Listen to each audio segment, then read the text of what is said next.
All right, everybody. Dennis Prager here, and I have on the line Senator Jim DeMint, former senator, congressman from South Carolina, now a senior advisor to Citizens for Self-Governance. He teaches the latest PragerU video out today. In fact, no, out yesterday. Out yesterday. Already has 1 million views. How the States Can Save America. It's a very, very powerful message, as usual, in 5 minutes. Jim DeMint, welcome to the Dennis Prager Show. Good to talk to you. Dennis, it's good to be back with you, and I have to compliment you again on your vision for Prager University, the way you talk to people about complicated issues in clear, simple terms.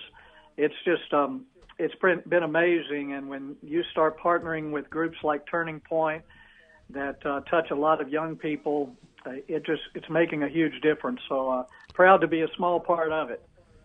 Well, you're not a small part, and it comes coming from you. It means a lot. Thank you so much. You have a very powerful thing, which I hope catches on. Before you give your suggestion on how the states specifically can save America, as you put it, you have a number of specific items you would like to amend to the Constitution in order to save America. So tell the ends and then tell the means. What are the ends? The ends are basically, Dennis, to restore the original limits on the federal government. We don't really need a new Constitution. Our Constitution has been changed so many times by court precedent and case law that, like the 10th Amendment, no longer has any relevance in Washington. There are no limits to what the federal government can do. I know, I've been there.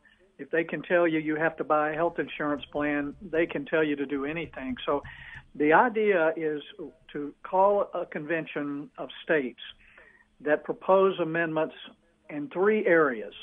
The first area is to restrain the federal government fiscally. That means balance the budget. That means things like limit taxation, use general accounting principles. Pretty common sense.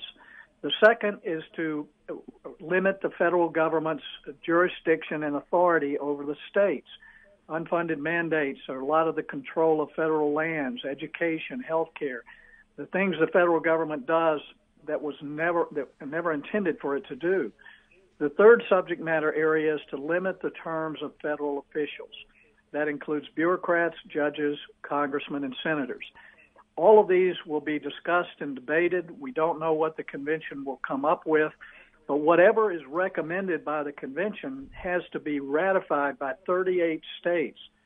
So the chances of something coming out of there that is not consistent with the call for convention are really, it's impossible for that to happen in this scenario. How many states have a Republican governor? I mean, I'm putting you on the spot. Most people don't have an answer to that off the top of their head. But do you happen to know? Well, I know. I think it's 34 states have. Okay, so wait. So that means it's possible. What you're recommending is possible. Well, not only with Republicans, Dennis. What we've seen is, if you look at states like California, they don't like what's coming out of Washington now. And if we can get across to people, this is not a conservative effort to get our way. It's an effort not to decide what we're going to do, but where it's going to be decided and who is going to decide it. We've got a prominent Democratic sponsor of our bill in Ohio, and I think we're going to pick up more Democrats. But you're right. I know it's 34 state legislatures now are controlled by Republicans.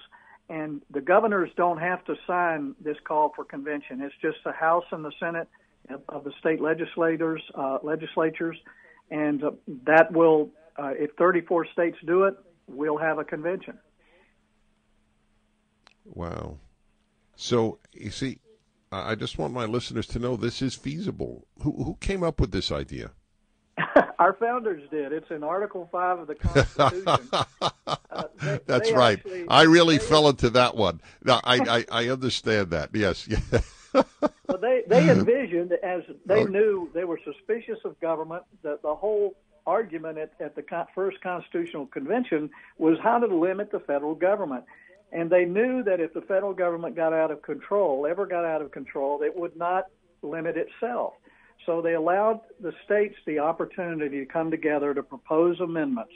And that's all it is. It's not to rewrite the Constitution. Article 5 is about proposing amendments to the Constitution. Congress can do it, and so can the states. Okay, hold on there. This is really, really important. I just want to remind my listeners, only on earth did one country was one country founded on the principle of limited government. This one. Okay, got to take a break. Hi, everybody. Dennis Prager here. And I am speaking with former Congressman and Senator Jim DeMint of South Carolina. May I just read, for the sake of my audience, Senator, the 10th Amendment. It is not long. It is one sentence. This is the full text of the 10th Amendment to the United States Constitution. The powers not delegated to the United States by the Constitution, nor prohibited by it to the states, are reserved to the states respectively or to the people. So, I have to say, Senator, that I can't think of something as wildly violated in America today. I think there is more violation of that than there is jaywalking. I can't think of. I mean, it's mind blowing, is it not? It is. I mean, there's hardly anything that comes up in Washington that is actually consistent with the Constitution. The budget is we budget and spend money on so many things that were never given to the federal government.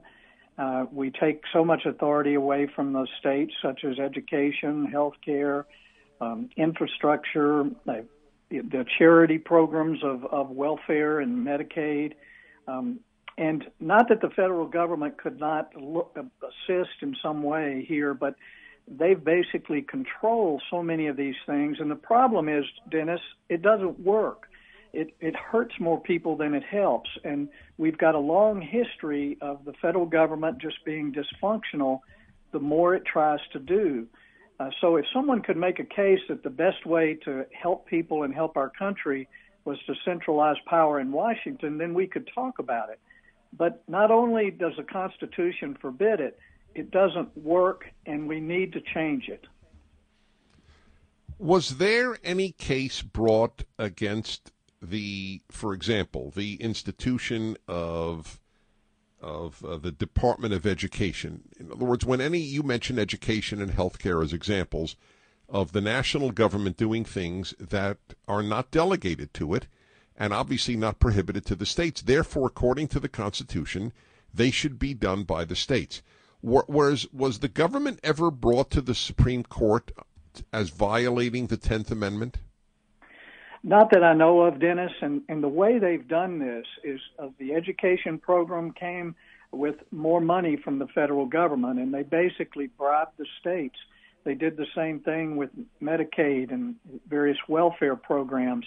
But more and more strings and regulations were attached through the years, and now the states realize that with only 10% of their education funding coming from the federal government, but about 25% of the cost coming from regulations, that they're losing more than they're gaining. And many states are donor states when it comes to infrastructure dollars.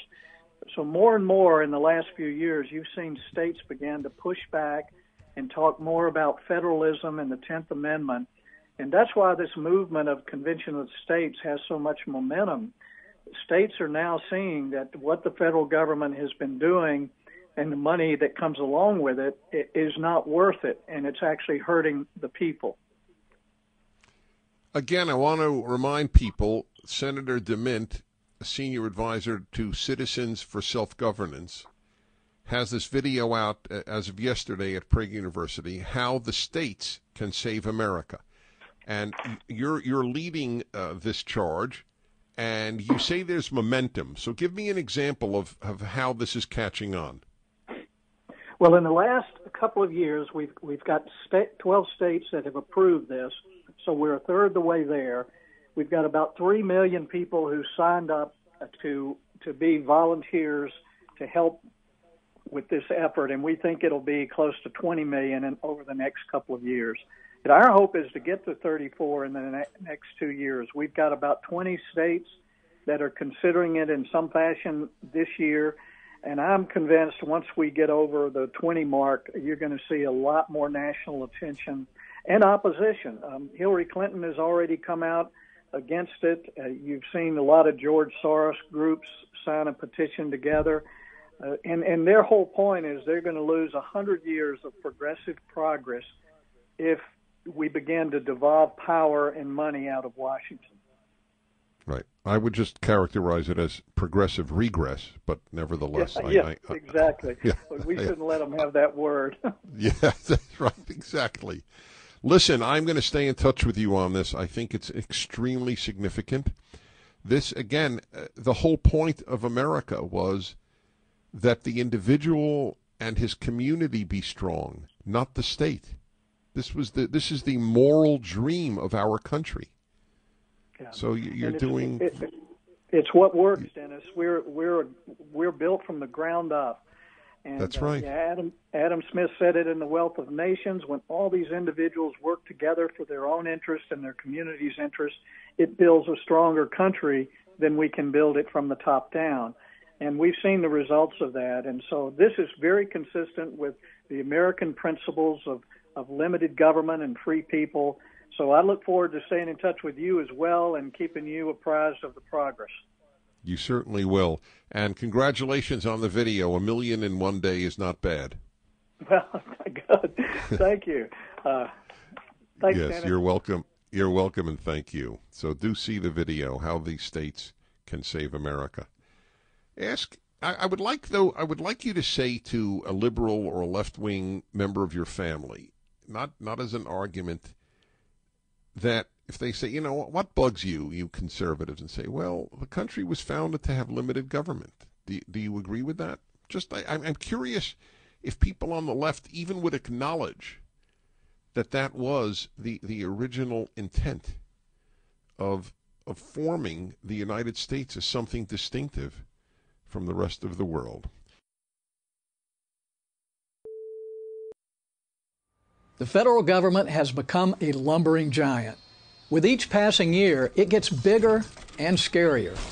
In 1965, Washington was $761 billion big. In 2016, it was $3.5 trillion, 5 times the size. If the government spent only the money it collected in taxes, that would be one thing. But it always spends more, which is why we're $20 trillion in debt. That's 13 zeros. Count them, 13. But the crazy spending isn't even the worst of it. Washington is involved in every part of our lives. Think about anything you do, from driving your car to buying your groceries to mowing your lawn. Whatever it is, your education, your job, your health, the government has its hands on your shoulder, if not on your throat. As a congressman and senator for 14 years, I know this only too well. So how do we cut this giant down to size? Is it even possible? Yes. And the amazing thing is, the answer is right in front of us. The Founding Fathers, in their wisdom, foresaw the situation we find ourselves in today. They wrote into the Constitution a way to repair Washington, not from the inside, because that will never happen, but from the outside, where it might. It's right there in Article 5. Most people are familiar with the first part. The Congress, whenever 2/3 of both houses shall deem it necessary, shall propose amendments to this Constitution. All 27 amendments we have now started this way. Congress proposed them, and at least 3/4 of the states ratified them. But is this the only way to amend the Constitution? Well, let's read the next clause. It says that Congress, on the application of the legislatures of 2/3 of the several states, shall call a convention for proposing amendments. Did you catch that? Congress must call a convention to amend the Constitution if 2/3 of the states, that's 34 states, demand it. The time has come to demand it. The time has come to propose amendments that will restore meaningful limits on federal power and authority. The time has come for a convention of states. Here's how it would work. Once the 34 states call a convention, all 50 states send a delegate to represent their interest. For any constitutional amendments proposed, each state gets one vote. And an amendment only passes out of the convention and to the states for ratification if a majority of the state's delegates vote in the affirmative. In this scenario, Congress has no say. It is completely in the hands of the states, which means it's a whole lot closer to the hands of the people. We've never once amended the Constitution this way, but that doesn't mean we can't. But you might ask, doesn't this open the door to rewriting the entire Constitution? Antonin Scalia, the late Supreme Court Justice, acknowledged this risk, but regarded it as a minimal and reasonable one. Why? Because to be ratified, a proposed amendment would need the approval of 38 states. That's a high bar. 38 states would never agree to something radical like abolishing freedom of speech. The founders, Scalia said, knew the Congress would be unwilling to give attention to many issues the people are concerned with, particularly those involving restrictions on the federal government's own power. So they provided the Convention of States as a remedy. This should not be a partisan left-right, Democrat-Republican issue. This should be a who controls your life issue, you or the government.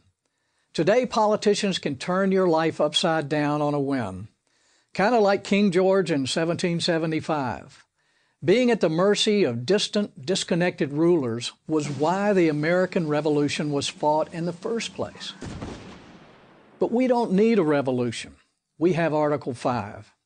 So what amendments might a convention of states propose to limit Washington's power?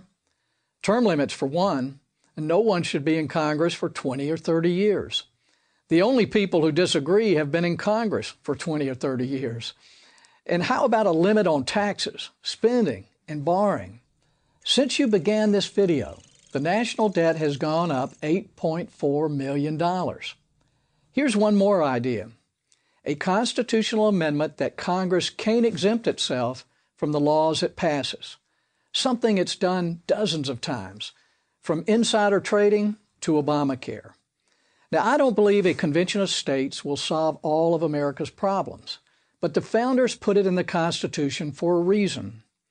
They knew a time would come when Washington would become so big and so intrusive that only we, the people, could cut it down to size. That time is now. I'm Jim DeMint for Prager University. Thank you for watching this video. Please help keep PragerU videos free by making a tax-deductible donation. To learn more about the Convention of States, visit conventionofstates.com.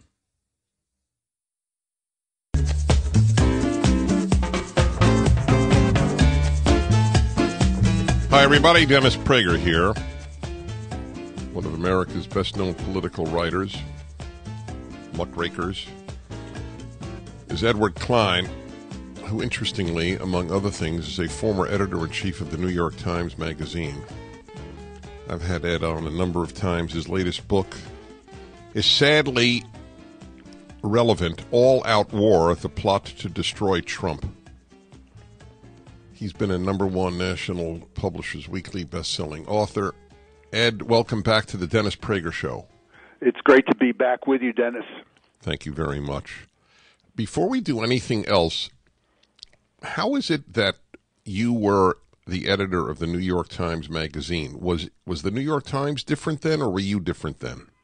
I was not different, but the New York Times was certainly different. I was the editor of the magazine, believe it or not, from 1977 to 1988 for about 11 years. And during 10 of those 11 years, I reported to a guy by the name of A.M. Rosenthal, who was the executive editor of the paper. Yeah, I'm well acquainted with him, yeah. Right. He and I, but he set the tone, kept that paper straight as long as he was the executive editor. He retired in 1987, and Max Frankel took over. I left about a year later because I couldn't stand it.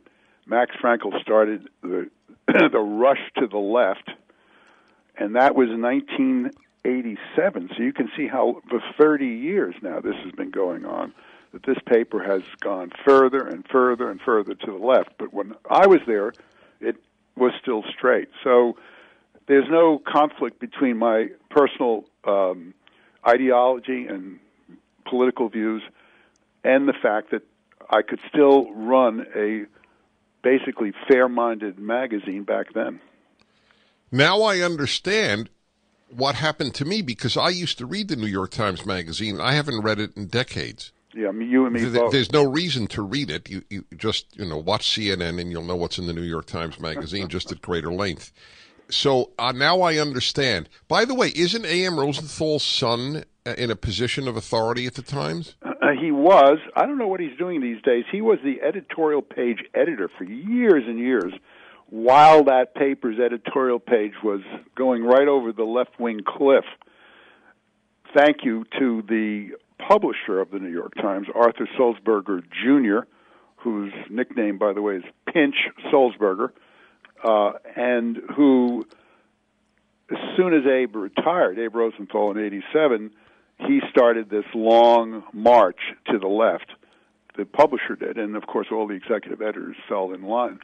Right. All right, let's get to your book, All Out War, The Plot to Destroy Trump. Now, I'm always wary of the word plot, so back up the word plot. Okay, so let's go back to December 16, 2016, 6 weeks after Donald Trump was elected president, but not yet installed and inaugurated. There was a dinner at the White House in the family quarters. A source of mine attended this dinner, in which Barack Obama invited his national security advisor, Susan Rice, to have coffee and dessert, not to attend the dinner because Michelle didn't want her there. And Susan Rice came late in the dinner after 7 o'clock and presented to the president, Obama, her plan to unmask the names of Trump associates who had been inadvertently picked up in national security electronic intercepts, unmasked their names. She urged him then to lower the classification of these intercepts so that they could be widely read throughout the entire intelligence community, not just among several few who had that classification clearance. And, of course, the whole point of this was that once it was widely distributed, it would be immediately leaked to the friendly journalists in the mainstream media. Obama agreed to this, and he then went on vacation. This was Susan Rice's idea? Well, it was her proposal. Now, whether it was originally her idea or Valerie Jarrett's idea, I don't know, but it was certainly her proposal to the President of the United States. Of course, he was aware of a lot of this, but he hadn't approved it yet. All right, hold it there, because I don't want to interrupt another thought. Edward Klein, All Out War, The Plot to Destroy Trump. He writes fascinatingly, and he backs everything up. Everything that he writes is backed up. Remember, this was New York Times Magazine editor for 11 years. We'll be back in a moment.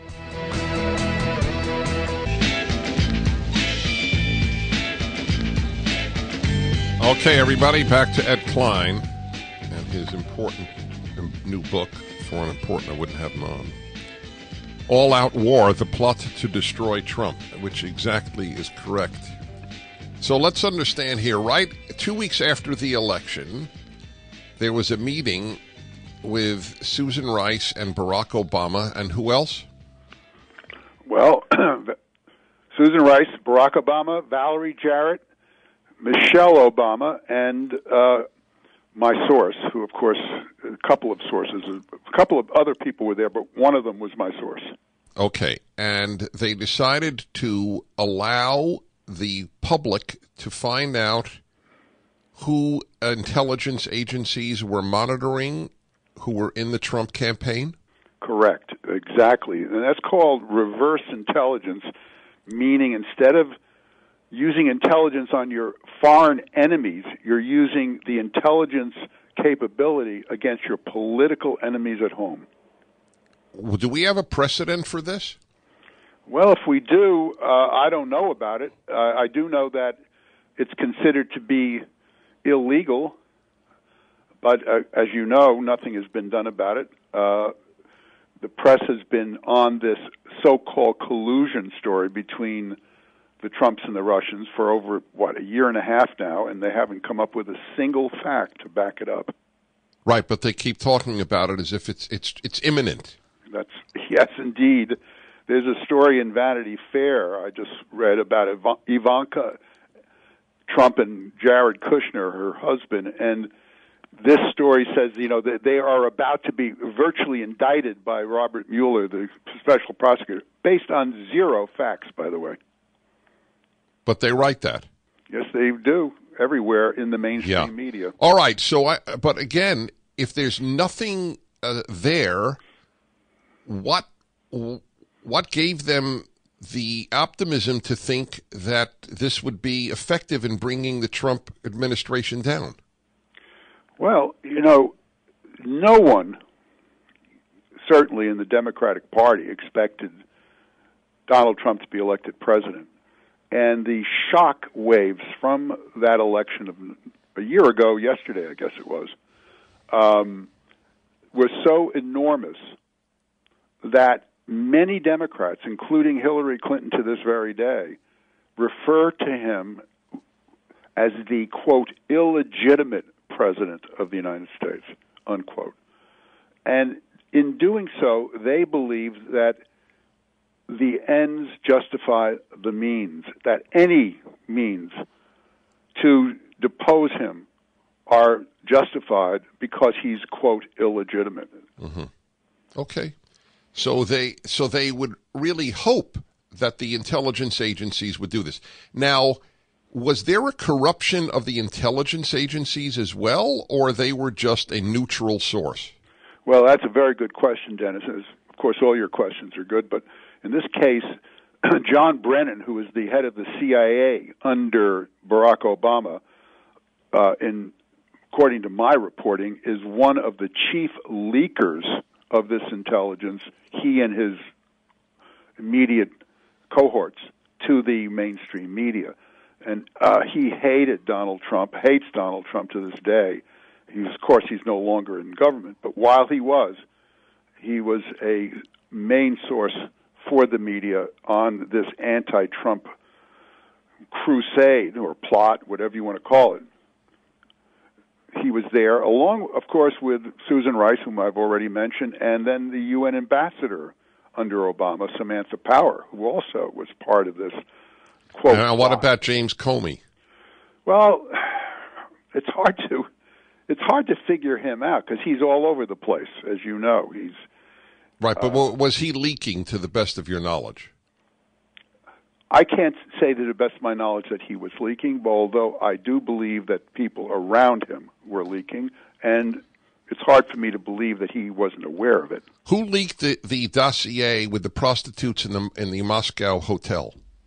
Well, that was John McCain got that original dossier from a source in Europe. He handed the dossier. Oh, he didn't get it from American intelligence. No, he originally got it. John McCain was attending a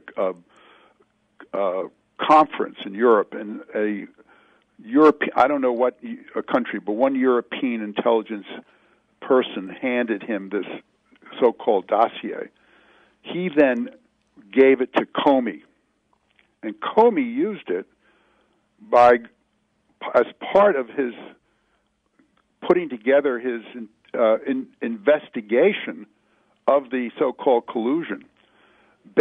Even though it became clear to everybody who read that document, and finally they even testified to this, that the information was disinformation. Right. Right. We know that, the Christopher Steele stuff. But I want to understand who leaked it. Was it McCain or was it Comey? Well, I think there are several people. I write about this in my book, All Out War. Who did the leaking? John Brennan of the CIA, Samantha Power. Why would John Brennan of the CIA know about a dossier in Moscow? Well, the dossier was distributed to the intelligence community. Okay, so we don't know exactly. Okay, that's fair. Okay. So now I want to go to a few more things that you bring on. What is the role of George Soros? Well, George Soros, as you well know, has a foundation called Open Society. Yeah, the Open Society. He's in favor of open borders across the world. That's Everybody correct. should be able to go anywhere. Right. He doesn't believe in nation states. Yes, he's a very strange guy. Yes, he is. I Very understand. weird. I think I understand him, but I won't. I don't want to take time from you. Go on. In any case, 2 days after the election, he convened a meeting here in New York City. I'm sorry, in Washington, D.C., not in New York, in which the press was barred. And at that meeting, he and his billionaire friends put together a new foundation to undermine, delegitimize, and hopefully, from their point of view, impeach Donald Trump. Okay, folks, we'll continue. Edward Klein just writes bestsellers, and there's a reason for it, because it is so meticulously researched and it's so fascinating. All-Out War is not just fascinating, it's worrisome. It's up at DennisPrager.com.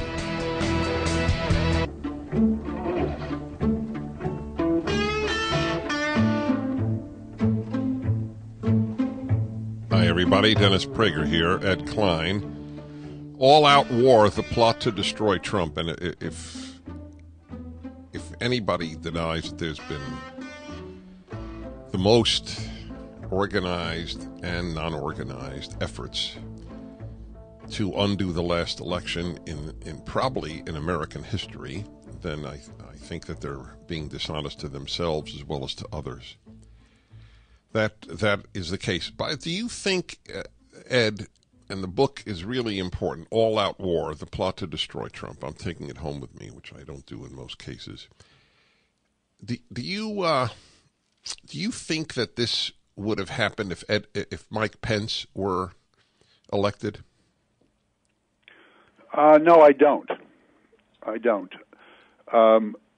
think Donald Trump, for all his, what should we say? Eccentricities. Eccentricities, thank you, is seen as a dangerous, disruptive figure in Washington, D.C., because he threatens to take away this condominium, if you will, between the Republicans and the Democrats, who both sides get their dough, their money, their support, their donations from these Gucci-wearing lobbyists on K Street who represent special interests. And he's not part of that deal, if you will. He comes from outside. And he's a direct threat, and I think they see it as a direct threat. And there are a lot of, as you know, never Trump Republicans as well as Democrats who are trying to undo him and throw him out of office if they can. Is McCain's antipathy rooted in the comments, which were awful, that Donald Trump made about McCain? That's my view from my reporting, that McCain, who is a very thin-skinned guy and has a huge temper, has never gotten over what Donald Trump said about him and is paying him back in spades. Well, he's paying the country back. That's true. I couldn't care less if he gets back at the individual. I care if by not voting for the Obamacare repeal, he was hurting America, not Donald Trump. You're so right about that. Well, you really are an honest man. I appreciate you following the facts. I'm amazed at how much you are able to unearth. I really do. I hope you never write a book about me. You never know, Dennis. You never know. That's right. All-Out War, folks. The Plot to Destroy Trump by Edward Klein. Thanks, Ed. It's great to talk to you. Great to talk to you, Dennis. Thank you so much. You're welcome. All right, we continue the male-female hour coming up on the Dennis Prager Show.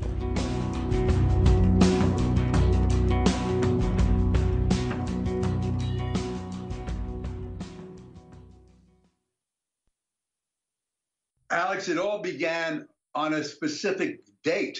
We can actually put a date on it. December 16, 2016, 6 weeks after Donald Trump won the election, Barack Obama, Michelle Obama, and their consigliere, Valerie Jarrett, invite Susan Rice, the National Security Advisor, to dinner in the White House.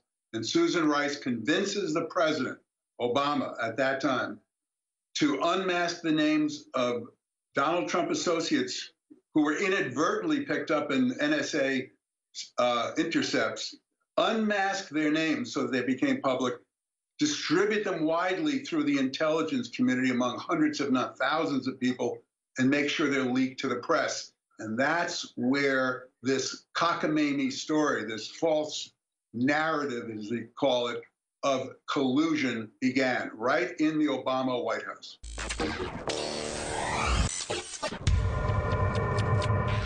Joining us is Ed Klein, a distinguished journalist, a best-selling author. I'm not going to go over his whole background with New York Daily News and you name it. He's, of course, been with the Times as well. He's written many articles for Vanity Fair, a lot of other publications. EdwardKlein.com is his website. He's got the new book out, All Out War, The Plot to Destroy Trump. And that's what it is. It's all-out war. I've never seen such deception, such viciousness, and it's only getting more insane as it appears they're going to lose. But that's the perfect title. It's true. How is this all-out war, and where does it end? #1 New York Times bestselling author Ed Klein. Alex, it all began on a specific date. We can actually put a date on it. December 16, 2016, 6 weeks after Donald Trump won the election, Barack Obama, Michelle Obama, and their consigliere, Valerie Jarrett, invite Susan Rice, the National Security Advisor, to dinner in the White House. And Susan Rice convinces the president, Obama at that time, to unmask the names of Donald Trump associates who were inadvertently picked up in NSA intercepts, unmask their names so that they became public, distribute them widely through the intelligence community among hundreds, if not thousands of people, and make sure they're leaked to the press. And that's where this cockamamie story, this false narrative, as they call it, of collusion began, right in the Obama White House. And now it's thousands of times the size of Watergate. They've all lied to Congress. They've lied to the people. It's illegal. We found out the Democrats are up to their eyeballs with the Russians. Everything they said Trump did, they've done. The only guy, I guess, not in bed with the Russians is Trump. No wonder they're fighting so hard, because they're fighting for their lives. Well, they are fighting for their lives. And you know, we have in this new book that I've written, All Out War, an FBI report that confirms what I think you and a lot of other people have been saying for quite a while, which is that there is a deep state and that these rogue elements inside the permanent bureaucracy of the government are doing everything they can to sabotage Donald Trump's agenda and the agenda, in my view, of the American people.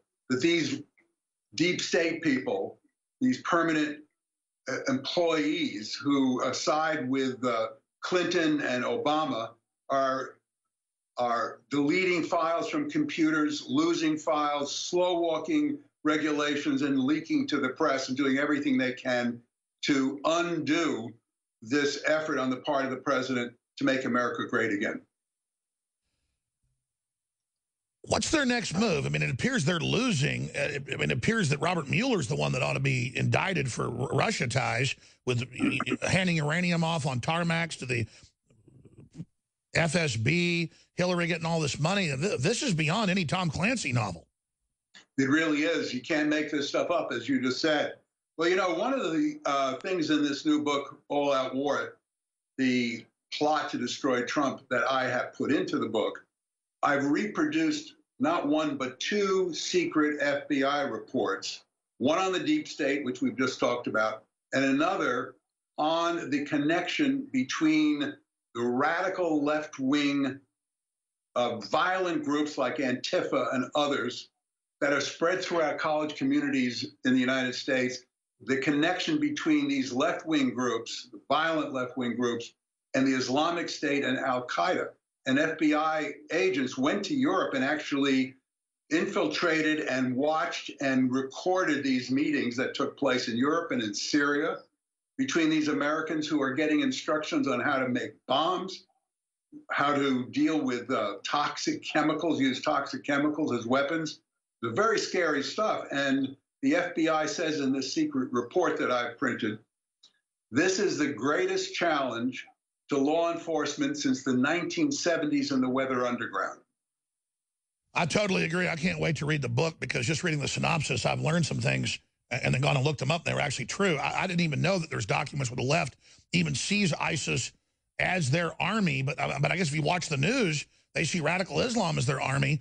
And it just shows that they've radicalized to the point of being unrecognizable from the Democratic Party of just 10 years ago. I want to ask you where you think all this is going and some of the other big secrets that are in your book. It's Edward Klein, edwardklein.com, All Out War, The Plot to Destroy Trump. Look, I'm not going to sit here and say, see, I told you so, that communist Chinese-style net censorship was coming to the web, because it's already here. It's being announced. The way you keep the internet open and free is you get involved more than ever. Go to Infowars.com/app. A new battleship in the fight. Infowars Live. Available right now. We're looking for a crew to man it. You gonna sit down and play games and be a trendy? Or are you gonna be part of history? Don't sit by and let the internet and free speech be stolen from you. Take action.